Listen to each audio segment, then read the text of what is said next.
Alam mo, naman. Kuya Kim, Oh. nakapikit ako habang pinakikinggan ko siya. Oh, bakit? Ayoko nang dumila. Bakit? Bakit? Ba't ka nakapikit? Pero grabe, habang pinakinggan mo siya, para ako nasa lounge ng isang 5-star hotel. Alam mo, actually, ang feeling ko, para akong nasa isang lounge sa New York na umiinom ng red wine. Social na social ang boses nito. Nang pagdilat kong gano'n, Oh. gusto ko magpakabait. Bakit? Baka basahan ako ng Bible bigla. Bakit? Mukhang pastor. Oo, nakalobo mukhang pa. pastor. Ito naman, ano kaya ang masasabi ng ating inampalan? Ang iyong style, it's a combination of R&B and pop jazz. Narinig ko sa'yo. Yung laro mo nung mga notes, ang galing. Alam mo, aaminin ko, nung nakita kita, nagulat ako at yun ang lumabas sa'yo. Hay! Yes. Ano bang ina-expect mo, Tito, Ano na ina-expect lalabas? mo? Ina-expect ko parang mad scientist eh. Yan ang nakikita ko eh. Tanggalin mo na lang yung salamin mo para mas maganda siguro ang dating. Ay, nako. Galing. Galing. Thank you. Pinong-pinong falsetto. Ganda nung transition. Stevie Wonder, nakita ko sa'yo. Ay!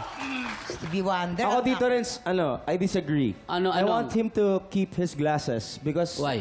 that makes him such a character. Ah, Alam mo yun? okay. Parang, friends, pinakita mo sa amin ang pinagkaiba ng isang kontesero sa isang artist. Ito yung sinasabi ni Tito Renz na hindi kailangan lagi bumibirit. Yes. Hindi kailangan lagi inaabot yung mundo. Oo. Para sa akin, nilaro mo ko. Pinaglaruan mo yung damdamin ko kasi parang nilagay mo ako sa taas, tapos binaba mo ako. Tapos yung ending, yung... Oo, yan ka na naman. Ganun ang ending niya, nasa baba.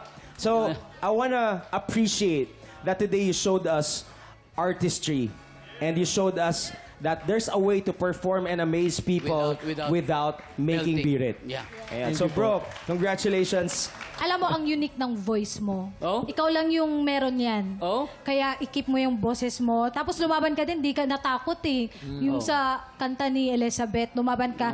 Tapos you really catch the style of the song. I really love your ad-libs also sa mga gitna ng mga songs mo. That was perfect. Kaya nag-enjoy ako sa performance mo. Congratulations! Thank you po. Kalaay mo, di ba? Maraming salamat sa ating mga inampalan. Ang Ayan. tanong kaya, anong score kaya ang ibibigay ng ating inampalan?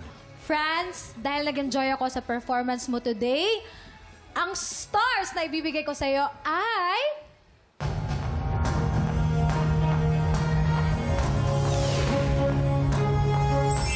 Wow! Jessica, 5 stars! Aba. First time nagbigay ng 5 stars. Si Jessica, 5 stars. Dahil sa napakalamig mong boses ngayong tanghali. Oh, tamo, ang malamig. ibibigay ko sa'yo ngayon ay...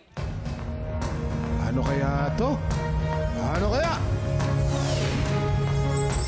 4 stars! Ang binigay ni Renz.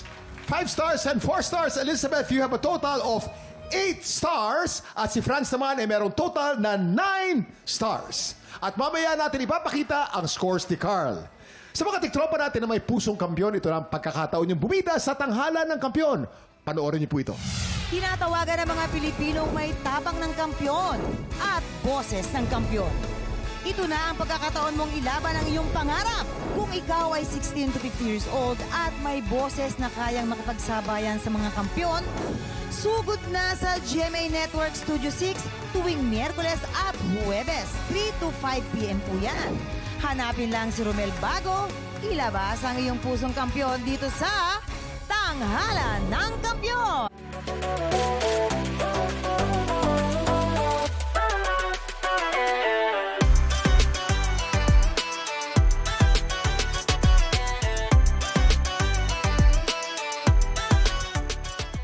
Tiktropa, pinanood mo hanggang sa dulo itong video na to? Very good ka! For more happy time, watch more TikTok Clock videos on our official social media pages and subscribe to GMA Network official YouTube channel.